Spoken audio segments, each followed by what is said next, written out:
Hello दोस्त, welcome to my new YouTube channel life study coaching में आपका स्वागत है। मैं आज क्लास 9th का चैप्टर नंबर 1 भूगोल का लेकर आया हूँ, जो कि इस वीडियो में आज पढ़ेंगे। अगर वीडियो में समझ में आएगा तो चैनल को सब्सक्राइब करिए और दोस्तों के पास शेयर करिएगा। देखिए, आज हम क्लास 9th का विषय भूगोल अध्याय 1 स्थिति एवं विस्तार, यानी कि जो भारत की स्थिति एवं विस्तार जो चैप्टर 1 दिया गया है क्लास 9th का भूगोल में, उसके बारे में आज हम चर्चा करने वाले हैं इस वीडियो में। ठीक ना? तो सबसे पहले तो ये जानेंगे कि भूगोल क्या होता है। भूगोल को इंग्लिश में क्या कहते हैं? ज्योग्राफी। क्या कहते हैं? ज्योग्राफी। और ज्योग्राफी शब्द का उत्पत्ति किस भाषा से हुई? ग्रीक भाषा से, जिससे जियो का अर्थ क्या होता है? धरती। और ग्राफी का अर्थ वर्णन या लेखन, यानी दोनों का ऐड कर दिया जाता है। ज्योग्राफी का पृथ्वी का वर्णन। ठीक ना? तो सबसे पहले तो हम ये जानेंगे कि भूगोल क्या है। सबसे पहले क्या जानेंगे? भूगोल क्या है। भूगोल, भूगोल क्या है? तो भूगोल के इंग्लिश में क्या कहते हैं? ज्योग्राफी। ज्योग्राफी। भूगोल के इंग्लिश में क्या कहते हैं? ज्योग्राफी शब्द का उत्पत्ति किस भाषा से हुई? तो लिखेंगे कि ज्योग्राफी शब्द का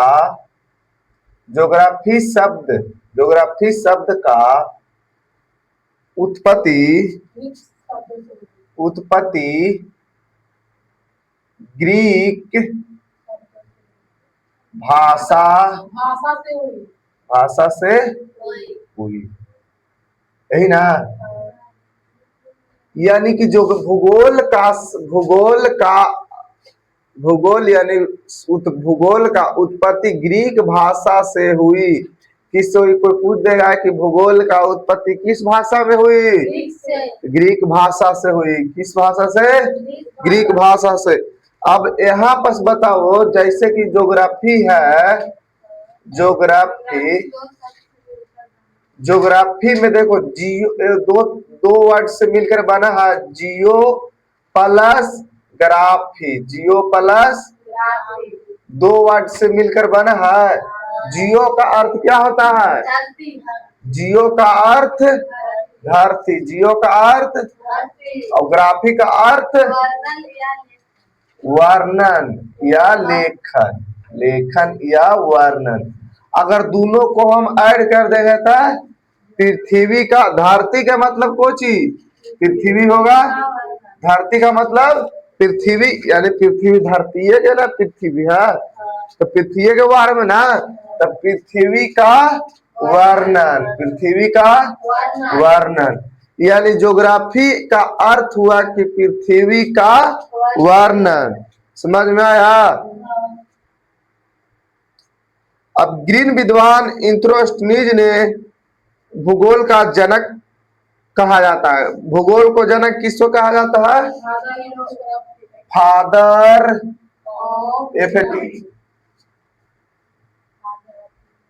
फादर ऑफ ज्योग्राफी। अच्छा, फादर ऑफ ज्योग्राफी, यानी भूगोल का जनक किससे कहा जाता है? भूगोल का जनक किससे कहा जाता है? भूगोल का जनक किससे कहा जाता है? किससे कहा जाता है?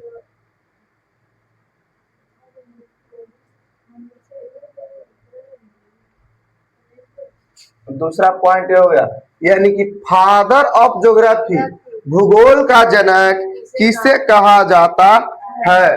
तब भूगोल का जनक किसे कहा जाता है भैया? इराटोस्थनीज किससे कहा जाता है? इराटोस्थनीज को भूगोल का जनक कहा जाता है। किसको कहा जाता है? इराटोस्थनीज। यानी भूगोल का जनक इराटोस्थनीज को माना जाता।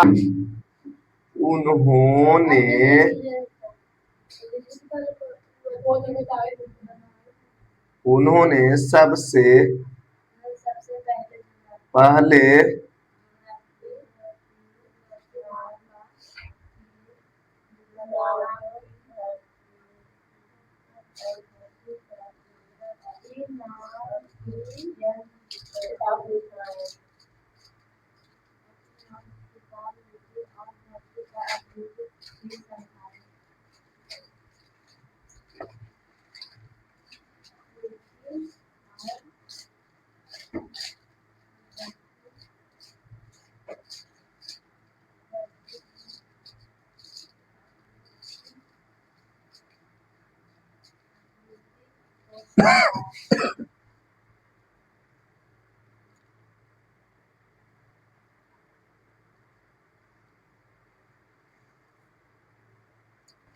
उन्होंने सबसे पहले ज्योग्राफिका नाम किताब लिखी और धरती की आकृति को समझाया। कौन? इरेथोस्थनीज ने एक किताब लिखी। किताब के नाम क्या था? ज्योग्राफिका, ज्योग्राफी, ज्योग्राफी नाम किताब लिखी और उन्होंने धरती की आकृति को समझाया। ठीक ना, समझ में आ गया?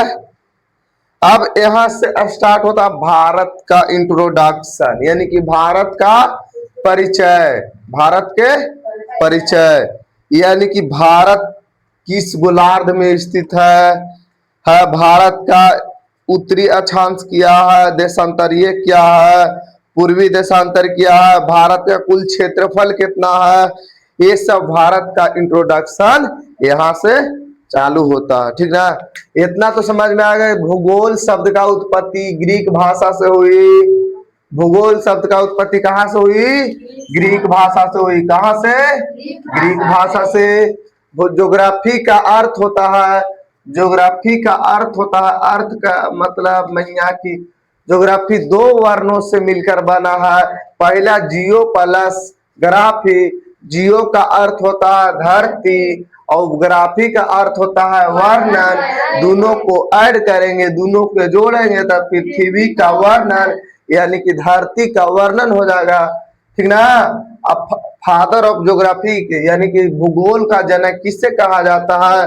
तो इरेथोस्थनीज को भूगोल का जनक माना जाता है। उन्होंने सबसे पहले एक ज्योग्राफिया नामक किताब लिखी और धरती की आकृति को क्या किया? समझाया। कोई दिक्कत? कोई दिक्कत?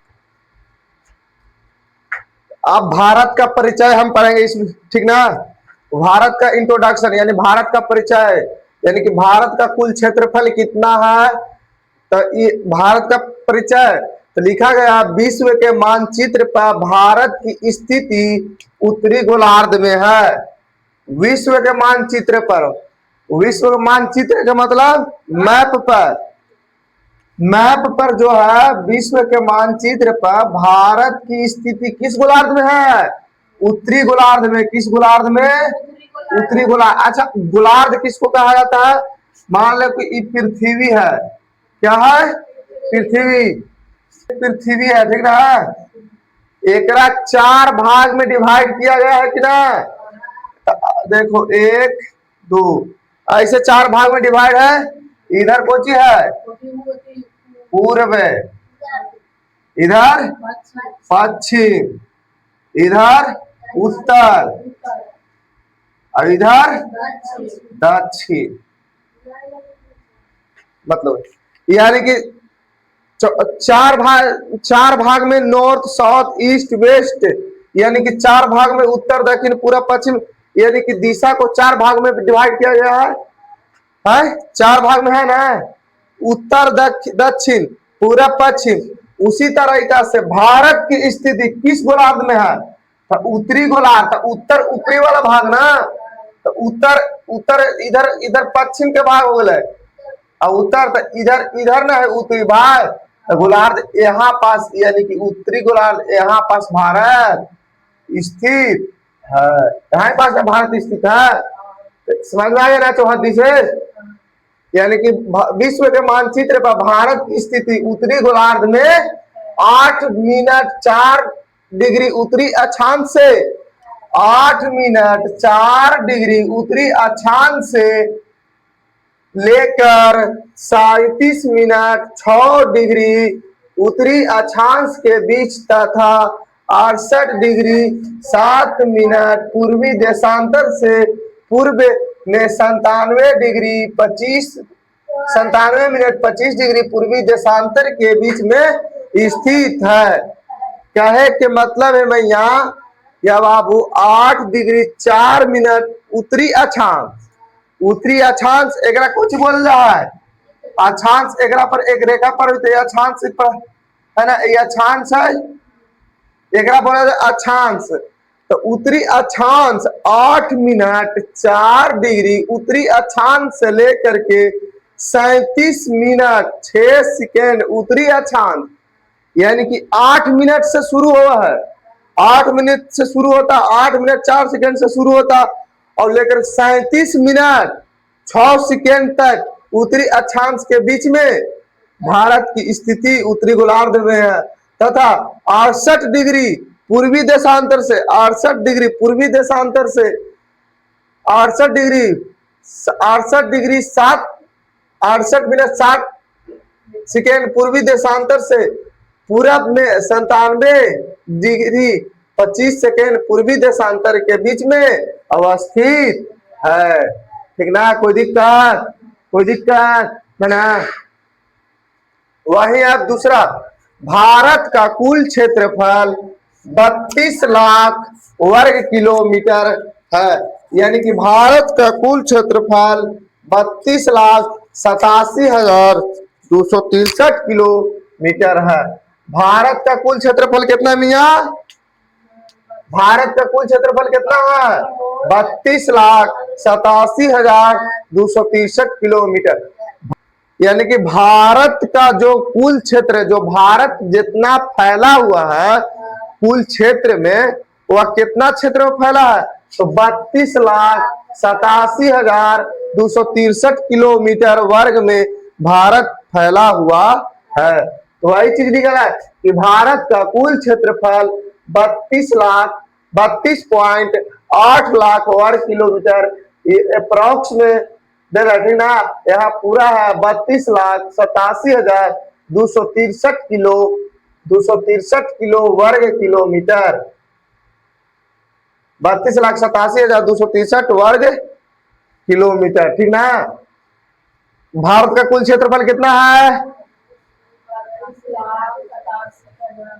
32,87,263 किलोमीटर। अब तीसरा पॉइंट, इसका उत्तर से दक्षिण तक का विस्तार, उत्तर से दक्षिण जैसे ये चौहद्दी है, ये चौहद्दी है या ना, इधर उत्तर है, इधर पूर्व है, इधर पश्चिम है, इधर दक्षिण है, यही ना है। 4 चौहद्दी, उत्तर पूरब पश्चिम दक्षिण पश्चिम, उत्तर पूरब दक्षिण पश्चिम, उत्तर पूरब दक्षिण पश्चिम, यही चौहद्दी है। तो वही लिखा हुआ है कि इसका विस्तार, इसका उत्तर से दक्षिण, उत्तर से दक्षिण, उत्तर से कहा? दक्षिण, मतलब कि ई वाला का लाइनिया उत्तर से दक्षिण तक का विस्तार लगभग, यानी कि जो उत्तर से दक्षिण का जो लाइन, सीधी रेखा लाइन है, उसका विस्तार लगभग 3214 किलोमीटर है, यानी कि उत्तर से दक्षिण तक जो भारत का उत्तर से दक्षिण तक का फैलाव है, उसका विस्तार 3214 किलोमीटर तक है फैलाव। ठीक ना। वही पूर्व से पश्चिम तक का विस्तार, पूर्व से पश्चिम कौन? तो पूर्व से पश्चिम ई, यही ना है पूर्व से पश्चिम। तो इसका जो विस्तार है वह 2933 किलोमीटर, और इसका उत्तर से दक्षिण का विस्तार है वह है कितना? 3234 किलोमीटर, 14 किलोमीटर, 3214 किलोमीटर है। ठीक ना। इस तरह इसके अक्षांशीय और देशांतरीय विस्तार में लगभग 30 डिग्री का अंतर होता है, यानी कि उत्तर से दक्षिण का विस्तार 3214 किलोमीटर है और पूरब से पश्चिम का विस्तार 2933 किलोमीटर है। तो इन दोनों का बीच में देशांतर या अक्षांशीय विस्तार का देशांतर या अक्षांशीय में विस्तार में लगभग 30 डिग्री का अंतर होता है। ठीक ना। अब दूसरा पॉइंट, भारत का स्थलीय सीमा 15,200 किलोमीटर लंबी है। भारत का स्थलीय सीमा के मतलब, स्थलीय सीमा के मतलब जो स्थल द्वारा मार्ग किए जाते हैं उसी को स्थलीय सीमा कहा जाता है। तो भारत का स्थलीय सीमा 15,200 किलोमीटर तक 15,200 किलोमीटर लंबी है। भारत का स्थलीय सीमा 15,200 किलोमीटर लंबी है, जो 7 देशों से होकर गुजरती है।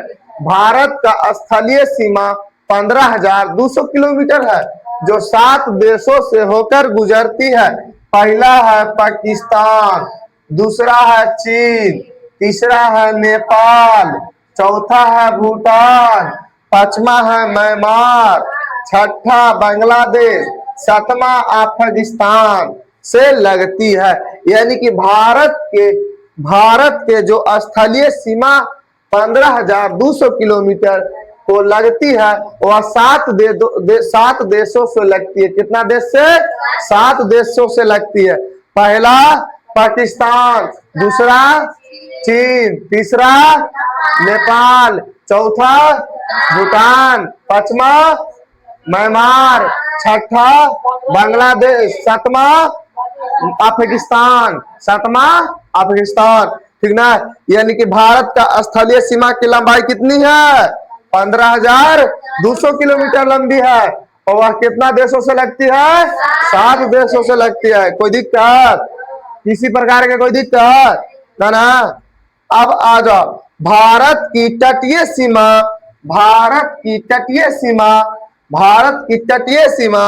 6100 किलोमीटर की है, जो कि द्वीप क्षेत्रों सहित कहने का मतलब कि जो सागर हो, महासागर हो, ये सभी सहित, अरब सागर, बंगाल के खाड़ी, हिंद महासागर, वो सभी मिला करके वो 6100 किलोमीटर की है, जो कि द्वीप क्षेत्रों सहित 16.6 किलोमीटर लंबी है। कितना है लंबी? 16.6 किलोमीटर लंबी है। और भारत का तटीय सीमा 6100 किलोमीटर है। अगर कोई पूछ देगा कि भारत का तटीय सीमा कितना है भैया? 6100 किलोमीटर। कितना? 6100 किलोमीटर। और किस क्षेत्र सहित है? तो द्वीप क्षेत्र सहित है। द्वीप क्षेत्र कहने का मतलब बंगाल के खाड़ी, अरब सागर और हिंद महासागर, ये सभी मिला करके ये सभी द्वीप क्षेत्र सहित है। कितना? 7513 किलोमीटर लंबी है। 7516.6 किलोमीटर है। लेकिन भारत का तटीय सीमा 6100 किलोमीटर है। जो द्वीप को मिला दिया जाएगा तो 7516.6 किलोमीटर लंबी हो जाएगी। ठीक ना। देखो, पहले तो भारत का तटीय सीमा है, तो तट पर है, तो तट पर वो उसका 6100 किलोमीटर है। लेकिन जैसे इसमें तटीय सीमा प्लस में द्वीप क्षेत्र ऐड कर देंगे तो उसका 7516.6 किलोमीटर लंबी हो जाएगी। ठीक ना। अब आगे पॉइंट है, भारत की समुद्री सीमा मुख्य भूमि से 12 समुद्रीय मील अर्थात लगभग 21.9 किलोमीटर तक फैला है। यानी कहने का मतलब यह है भैया कि भारत की जो समुद्रीय सीमा है, यानी कि जो भारत के समुद्रीय सीमा द्वारा मार्ग किया जाता है, उसका मुख्य भूमि 12 समुद्रीय मील अर्थात लगभग 21.9 किलोमीटर तक है। कोई दिक्कत ना। देखिए इधर बोर्ड पर ध्यान दीजिए। आप भारत का आकार पढ़ेंगे। ठीक ना। यानी कि भारत का आकार क्या है, पहले तो हम देखें क्या क्या देखे। यानी कि भूगोल शब्द का उत्पत्ति किस भाषा से हुई? ग्रीक भाषा से हुई। भारत का स्थिति क्या है? तो उत्तरी गोलार्ध है। ये सब चीज, यानी कि भारत का परिचय देख लिए। अब भारत का आकार देखेंगे कि भारत का आकार कैसा है। तो भारत का का क्षेत्रफल 32.8 लाख वर्ग किलोमीटर है। ये पहले भी पढ़ा चुके हैं कि भारत का क्षेत्रफल कुल कितना है। ध्यान दो इधर, ध्यान दो इधर। भारत का कुल क्षेत्रफल कितना है जी? 32.8 लाख, यानी अप्रोक्स में दिया गया 32.8 लाख, लेकिन इसका पूरा भारत का कुल क्षेत्रफल कितना है? 32,87,263 वर्ग किलोमीटर। यही ना भारत का कुल क्षेत्रफल जी। तो भारत का कुल क्षेत्रफल कितना है? 32.8 लाख वर्ग किलोमीटर है। अब भारत विश्व के कुल भौगोलिक क्षेत्र का 2.4% हिस्सा, यानी कह रहा है कि भारत जो है विश्व का मतलब पूरा देश मिला करके वह भारत सिर्फ और सिर्फ कुल भौगोलिक का 2.4% ही है, यानी कि पूरा विश्व का भारत जो है 2.4% स्थित है। ठीक ना? यानी कि भारत विश्व के कुल भौगोलिक क्षेत्र का कितना प्रतिशत है? 2.4%, यानी कि 100% में भारत कितना पर है? 2.4% पर है, 2.4% पर है। वहीं भारत विश्व का 7वां बड़ा देश है। भारत जो है विश्व का सबसे 7वां सबसे बड़ा देश है, यानी कि भारत सबसे 7वां स्थान पर सबसे बड़ा देश में शामिल है। तो सबसे पहला नंबर पर कौन आता है जी? तो सबसे पहला है रूस, दूसरा है कनाडा, तीसरा संयुक्त राज्य अमेरिका, चौथा चीन, पांचवा ब्राजील, छठा ऑस्ट्रेलिया और 7वां भारत। यानी कि भारत जो है 7वें नंबर पर विश्व का सबसे बड़ा देश है। भारत जो है 7वें नंबर पर विश्व का सबसे बड़ा देश है। अगर वही पूछ देगा कि विश्व का सबसे बड़ा देश कौन है पहले नंबर पर, तो वह कौन हो जाएगा? रूस। एक ट्रिक लिखा है, रुक चीन अब आ भारत, रुक चीन अब आ भारत, यानी कि क्रम से याद करने का तरीका, यानी कि सबसे बड़ा देश को क्रम से याद करने का तरीका। रूसे रूस, रूसे रूसे रूस, से कनाडा, कनाडा, और ची से चीन, और ना से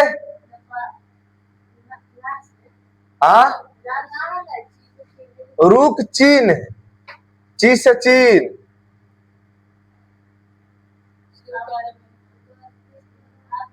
आ से अमेरिका, अवा से ऑस्ट्रेलिया, अभा से भारत।